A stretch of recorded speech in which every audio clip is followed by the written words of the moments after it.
Hey kids, welcome back to another pizza party. I'm Mrs. Pizza. Winnie and Cheese are in the kitchen right now because Mr. Pizza is cooking and food is more important than Mom. And we are here today to do a recent reads wrap-up. Why? Because if we wait too long, it's too many books and it's overwhelming. So I like to do this while it's not. And I've been slacking because I am way far behind. Like, I have not done a recent reads in a while, and I could probably do a couple in a row and still have books, but we're not here to shame me. I'm trying my best. So let's talk about some books. Also, if Cheese is just literally running laps behind me, there's nothing I can do about it. She's a puppy and full of energy that seems unnatural. Like perhaps it should be studied, you know? Let's talk about some books. No, I don't want to talk about that book. I haven't finished that book yet. The first two books we're going to talk about, I'm going to talk about quickly because I really don't have much to say. I actually picked up these books because I was participating in a romance readathon, and these gave me some points for my team. So I read them. That makes sense, right? That's why you do these things. No need to explain that. You're picking up what I'm putting down, right? The first book is A Reckless Match, and this is by Kate Bateman. This is basically the Hatfields and McCoys. Is that the name of the two families? It is two rival families that own land that are adjacent to each other, and there is a strip of land in the middle that is like no man's land. Nobody owns it. And these two families have been feuding for generations. So one day, the king was like, enough is enough. You guys are ridiculous, and I can't take it anymore. So every year on the same day, you have to meet in this spot. You have to send a representative from either family and meet in this spot and shake hands. And if either family doesn't show up, they forfeit their land to the other. So this has been going on for a while. Family member shows up, shakes hands, wait 365 days, rinse and repeat. This year, it has come upon our character, Maddie. She is going to be the one that goes and shakes the hand of the rival family. And she thinks that they might not show up on time. And that would just be great. That would be absolutely great because she's got a lot of things happening that aren't so great, and it would solve a lot of her problems if they suddenly had a lot more land. But lo and behold, he shows up, and the other family sends their representative, which is Griff, I believe was his name. They've known each other since they were small children. He is super dreamy and suddenly has become, I think, I don't know if they're dukes or what, but he's in charge of this land now. He is now the man of the family. And these two have a history. And then the historical romance happens. As far as stories goes, it was a good setup. The rest of it was fine. I will say I enjoyed this one because the banter. This was a good one as far as banter goes. I had never read anything from this author before. And if you like your romances to have the good banter, this had the top-notch banter. I enjoyed it. The next book I picked up after that was The Gallows Pole by Adderly. I picked this one up because I had read a book from this author, The Maid and the something. The Maid and the Cook. That's the one I had read. And I really enjoyed that one. That was about a maid and a pirate on a ship. I picked up Gallows Pole because it was in the same series and I was interested in getting more of this world. And this one sounded the most interesting. This is the story of Emmett, and she is, in the opening of this story, rushing on a horse as fast as she can because time is of the essence. She has got to get to where her brother is about to be executed in time so he doesn't get hanged. And when she gets there in time, thank goodness, she unintentionally barters herself for her brother's life, so she now belongs to the hangman. Romance ensues. This is definitely of the pirate romance variety, and those tend to be a little bit on the darker side. So if you're a fan of darker romances, even though this is in a pirate series, there are no pirates in this book, but it has all the pirate vibes. That's not the right word. It has all the trappings of a pirate romance, is how we'll put it. I did not really end up enjoying this one. I ended up skimming this one a lot. I was really disappointed. It was just not that great. And I think unless you just are a completionist and you need to read all of the books in this author's backlist, I would skip this one. I did not enjoy it. I don't even know how many, I don't even remember what I gave it. I think I was a little generous. But that was it for my historicals for the month. The next book I picked up after that, where is she?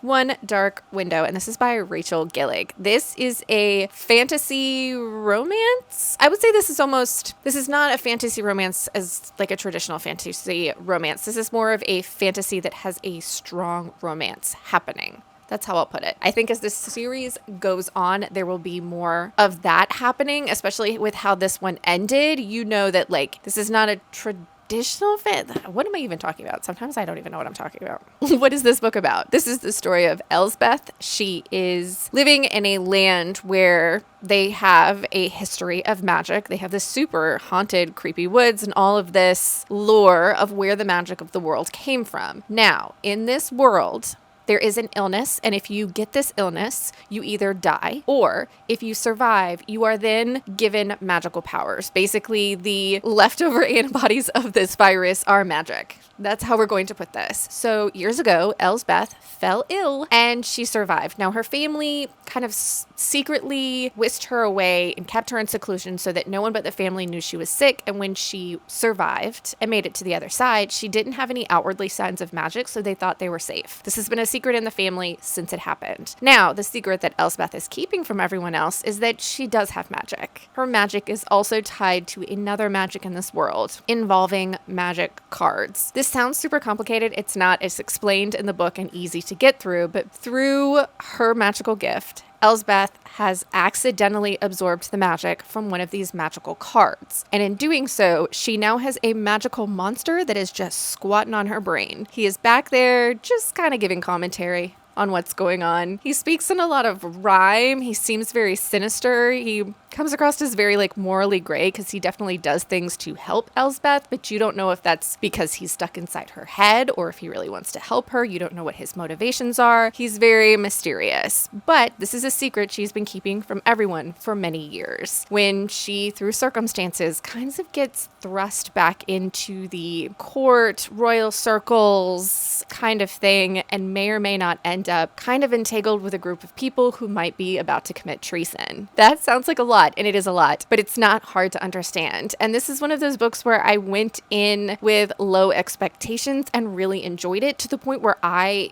pre-ordered the second book, which I believe is coming out in October. I'm really excited to get to that. This is dark and gothic, and there's a dark forest, and there's dark magic, and there's princes and kings and royal guards, and there's a romance happening. There's other romances that are hinted at, or at least the seeds are laid in. These romances might come to be, and if they do, it is going to get messy, and I'm here for it. I really, really enjoyed this. If you like fantasy that's heavy on the romance, but isn't, I don't know how else to describe it, because it is heavy on the romance, but it isn't like your traditional fantasy romance. Just if any of what I just said sounded fun, pick this up. I really enjoyed it. The next book I picked up after that was Masters of Death by Olivie Blake. I talked about this one at length in a vlog, and I will link that one up on the screen. I think it pops up over here. This was my first Olivie Blake book, and this I picked up because it is, in the synopsis, it basically says this is the story of a vampire who is a realtor and she's trying to sell a haunted house. And the ghost in the house is stuck there until they figured out what happened to him. Also, the godson of death is involved. Death is a person. There's demons, there's angels, there's grim reapers, there's all sorts of mythological creatures. I feel like this book had a lot of potential to be great. And I don't want this to sound negative because I enjoyed this book and I would definitely pick up other things from this author, but I felt like this author was so excited about all of the different stories that they were trying to tell that they just packed a little too much into this book. If this book had been multiple books, if this had been a series, I think I would have enjoyed it more because we would have gotten to have spent more time with our characters, with some of the relationships that we're developing, because it felt like there were certain characters and certain relationships that you just didn't care about because you had so many going on. That being said, the ones that we got to spend time with, I really, really enjoyed. If you were an Olivie Blake fan, you'll probably love this. It felt very Neil Gaiman-y to me, which is not a word, but I just used it. So there's that. If you like Neil Gaiman, I think there was a vibe that was similar in this, and that's the only way I can think to describe it. It was fine. It was a good ride, and I'm looking forward to picking up more from this author. The next book I picked up after that was A Long Way to a Small and Angry Planet by Becky Chambers. This one was amazing. I, at this point, am a Becky Chambers fan, and I am not ashamed of it. I'm not ashamed of it. If you're not a Becky Chambers fan, I don't know if we can be friends. Sorry to break it to you. How I decided to describe this, and I'm sticking to it, is this felt like a really good sci-fi TV show. This is the story of the crew of a ship having to get from point A to point B, and you're introduced to the crew from its newest member. But you basically spend the majority of the book with these characters as they kind of go through all these little obstacles, or sometimes larger obstacles, on the way to point B. So there's an overarching story, and then there's little tiny beats. Because of that, it felt like a TV show where we have got the entire season to get to point B, but each episode deals with a problem in the best way possible. This is also considered more cozy sci-fi, as in you're spending a lot of time with these characters, them getting to know each other, their relationships, who they are, where they come from, and that's the meat of this story. I really enjoyed it. I loved it. I'm going to keep going on with the series because Becky Chambers just writes books that make me feel good. And who doesn't want that? The next book, this one I have to get up for. Hold on. A Prayer for the Crown Shy by, you guessed it, Becky Chambers. I have a feeling I'm going to be picking up a lot of Becky Chambers books in the near future. This is the second book in the Monk and Robot series. I don't know how many books are going to be in this series, but I'm going to read every one of them. The first book is A Psalm for the Wild Built, and since this is the second book in a series, I will tell you what that one is about instead. Let me grab it. Should have grabbed it when I was up here the first time. That would have made more sense. This is the epitome of cozy sci-fi. This is the story of sibling Dex. They are a tea monk, and tea monks travel from small town to small town, and they provide tea and a listening ear for those who need to talk. Now, sibling Dex has been feeling less than fulfilled with their life, so one day they just decide to run away, and they run away into the forest where they encounter a robot. Now, robots, many, many years before this, centuries, I believe, used to be the labor force for humans, and then one day they gained consciousness and they said, we don't want to do this anymore. We don't want to do this anymore, and they just left. And no one's seen a robot since. So sibling Dex meeting this robot is a big deal. And the robot's name is Mosscap, and I would die for Mosscap. I would give Mosscap an organ. I don't know what they would do with it, but they could have it. I would join a cult in Mosscap's honor. They are precious and must be protected at all costs. But this is the story of those two characters meeting. This is the continuation of those two characters meeting, them going on a little adventure together, and their friendship growing. This is having lots of talks about deep things. What is life? What is the meaning of life? All of the different meanings of life. Deep conversations that don't bog you down. I've said it before and I will say it again. These books are like being wrapped in a big fluffy blanket, looking at the stars and telling stories. They make you feel good and they let you have those deep moments without it hurting or feeling too much. Becky Chambers, you are a treasure. Thank you for these books. The next book I picked up after that is completely different. But why not, you know? My reading is all over the place, and that is something that will never change. And that was Ghost Walk, and this is by Cassandra Gannon. I 110% picked this book up because it is a ghost story, but it's a romance. And I had to know, like, how that even worked. What we were even going to have.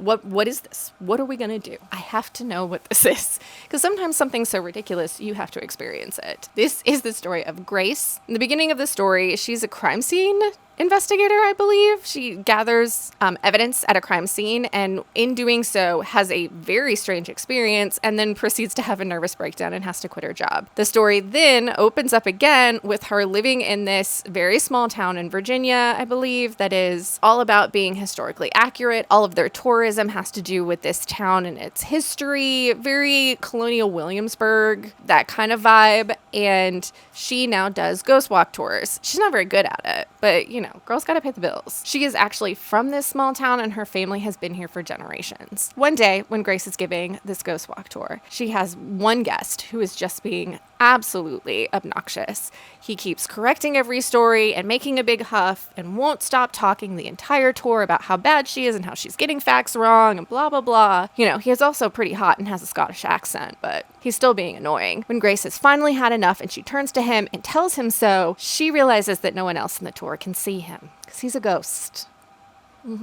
He's a ghost. Not only is he a ghost, he's a very famous ghost of someone that was executed by a mob of town villagers at some point for crimes that he supposedly committed. Now, Grace and her new friend, who is Captain James Royden, I believe, who is a pirate as well as being a handsome ghost who's also Scottish. I mean, he just has all the tick marks. He's just check pirate, check. Scottish accent, checked, yes. These two are now on an adventure to prove that Jamie was falsely accused of these crimes. This was wild. I had a really good time with this, but that's because I went into this saying ghost romance, I'm down for anything, and that's what it gave me.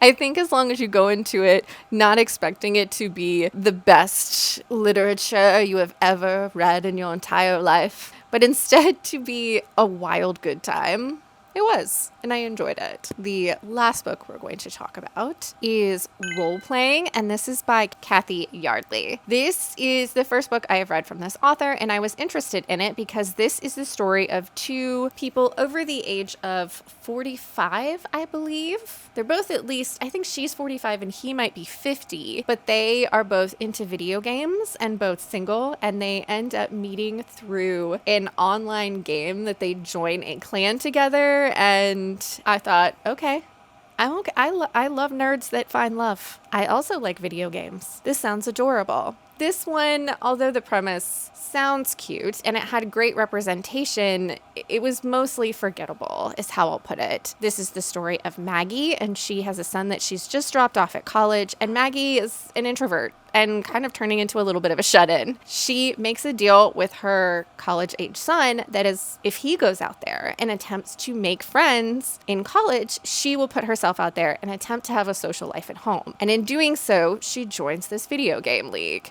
to, make some online friends. And that's where she encounters Aiden. And there's a little bit of not of a miscommunication, but they think that each other are different ages than they are. And they strike up a friendship that has no romantic entanglements until they meet in person. And then still, they're just friends, and it slowly evolves into something more. This was sweet. I liked Aiden. I liked Maggie. But again, there was nothing that makes this stand out for me. I liked that the characters were older. I liked some of the LGBTQ representation in here. I liked how there were conversations about adults and sexuality and not necessarily understanding themselves. Even if you're almost 50, you're still trying to figure out who you are. I liked all of that. But still, all of those good things about it is still not going to make it stick in my brain. This is definitely going to slide right out. This wasn't a very sticky book. It might just be the author's writing style, which I didn't think was bad, but you do know how sometimes with romance books, other people might love it and you just don't connect with it the way that you do with some other books. That's how it felt for this, and I'm sure there's plenty of people out there who really enjoyed this book, and I'm very happy for them. I want people to enjoy books, and I think that if all of the things I've said about it are something that really interests you, maybe this will be one of your favorite books, and I hope it